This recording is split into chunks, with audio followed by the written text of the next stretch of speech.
Welcome home. It's January the 24th, and the episode title is Cthulhu School and the He-Man Mess. D20 Play won the RPG Publisher Spotlight. Not to be bleak, but there's no sign of life from them. However, we have put up the GearGames Spotlight sans interview. The piece features on the RPG which introduced GearGames to me, which was the anime steampunk Volcania, and on the follow-up game High School Cthulhu, which is a mix of Buffy and cosmic horror. We know GearGames are alive and well, not only because their socials are taking over, but because we can find Eventbrite tickets for European play sessions in friendly local gaming stores from them. This is a good thing. On the subject of Haze, is publisher still making games, I have been working on a very long list of publishers as a follow-up to the big New Year analysis of which games sold best in 2025. I've got, I am not joking, over 20,000 publishers in our spreadsheet, and I've been working out which country they are in. Next, I want to try and assigning a chance that they are still active. I could put the two together and work out which countries are big in TTRPGs, and for example, list publishers outside the USA, or those native to Greenland or Italy. Is this a daft idea? Would you be interested in any of this data? The first rumours of a new He-Man film date back to 2007, when it was reported that John Woo was involved. Then in 2009, it was reported that Sony Pictures had taken over the project. Then in 2012, John M. Chu was apparently in charge. Then, in 2014, it was reported that Jeff Wadlow was in charge and rewriting the entire script. In 2015, Christopher Tost was rewriting the film, and then in 2016, McG was, guess what, directing and rewriting the film. And then in 2017, it was announced finally the movie was coming out in 2018. That didn't happen, and instead Aaron and Adam Nee would direct the new He-Man film, and then in 2019 it was announced that Art Markham and Matt Holloway would rewrite it. Then that same year it was announced that Noah Centineo would play He-Man, and then in 2021 Noah was no longer playing He-Man. Then in 2022 Netflix bought the rights, and you might remember we had a whole slew of animated series from Netflix then. And then in 2023, after spending $30 million, Netflix cancelled the film. Later that year, Amazon MGM Studios bought the rights, and in 2024, Travis Knight replaced the Nee brothers as the writer and also became the director. And would you believe it? But this version of the film is finally coming out, and we have the trailer on Geek Native. I enjoyed the trailer. Jared Leto is completely unrecognisable as Skeletor, which is a good thing. Amazingly, that was not the film that got my heart racing this week. Oh no. On Monday, I went to see a mystery film, which turned out to be Chris Pratt's Mercy. At the time, Mercy had not had a general release. I had signed no embargo. I had had no contact with the film's PR company, and there was not even a request to the audience at the mystery film to keep quiet or say anything on social media. So on Monday, at about 11 PM, I got home and I blogged a review about Mercy on Geek Native and our sister site, Edinburgh Reviews. Google News picked up the Edinburgh Reviews coverage, but not the Geek Native, alas.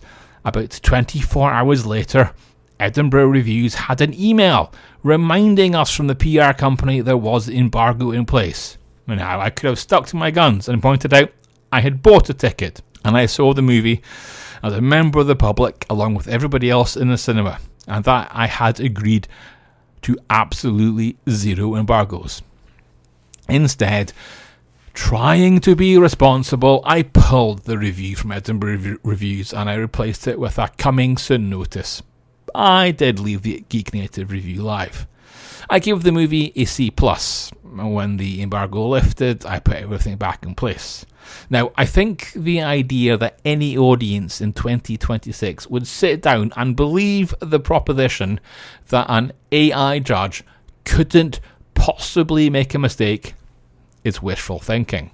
And if you assume the AI judge has made a mistake, then a lot of the movie is padding. However, to be fair, it's not at all clear at the start whether the AI judge is wrong. And Chris Pratt's unlikable character is pro-AI.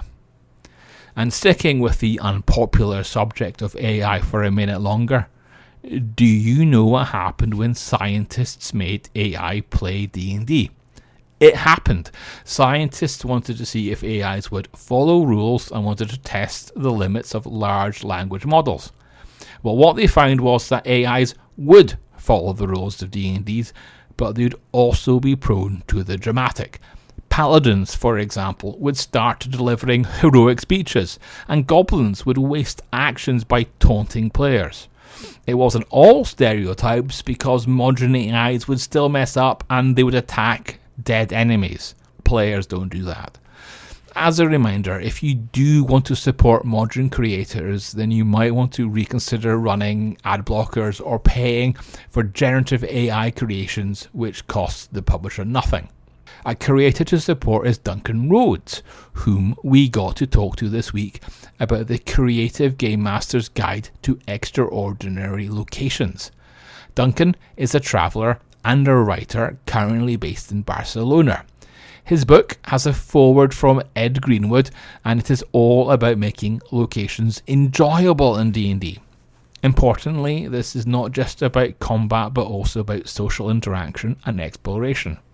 I wondered whether Duncan was using his secret weapon in the book, which is his background as a professional travel writer. And I think I was spot on. But you can read the full article on Geek Native. There are other names this week in the news. First up is Erin Roberts. Erin is a talented writer whom many D&D fans might know from Journeys Through the Radiant Citadel and then from Dungeon Delves. The first book introduced Erin's Godbreath setting and the second returned to it. Needless to say, the speculation, yes, which I added to, is that Wizards of the Coast wants to develop Godbreath further.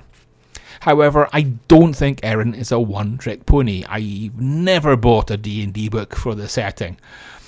I might make an exception for Godbreath because, as a Scottish person, the idea of a Gothic American South-based world is very far from my base of familiarity. I do, however, buy D&D books when I know the creators are talented. And Erin clearly qualifies. Wizards of the Coast have been on a hiring spree, replacing some big names who quit or were let go, but Hasbro too have been busy. Doug Bowser is now a board member. Until recently, when he retired, Bowser was the boss at Nintendo America. It's safe to speculate that Hasbro are interested in Bowser because they're interested in computer games. In other TTRPG news, because it's never just about Wizards of the Coast, Pinnacle has announced a 30th anniversary edition of Deadlands. Deadlands is a Weird West Savage World game, which means zombie cowboys and that sort of thing, and using the Savage World gaming system. What makes the 30th edition special is that you don't need to have a copy of Savage Worlds. This edition will contain the core rules, and I think that's a reflection that Deadlands may be as famous as Savage Worlds is. The bad news from the TTRPG scene is that drive-thru RPG are pushing the prices of print on demand up. The increase won't be automatic, not unless the publisher will be selling books at a loss, but the e-commerce site has encouraged writers to check their margins and increase if necessary. And now we're on to the last section with some bundle news, and I only really got around to writing up one this week. That's at the Bundle of Holding, which has an offer on the huge halls of Arad Val. If you want an OSR mega dungeon, then this has to be a siren call. Well, folks, that's a wrap. Keep safe, fight the good fight, and I'll see you next week.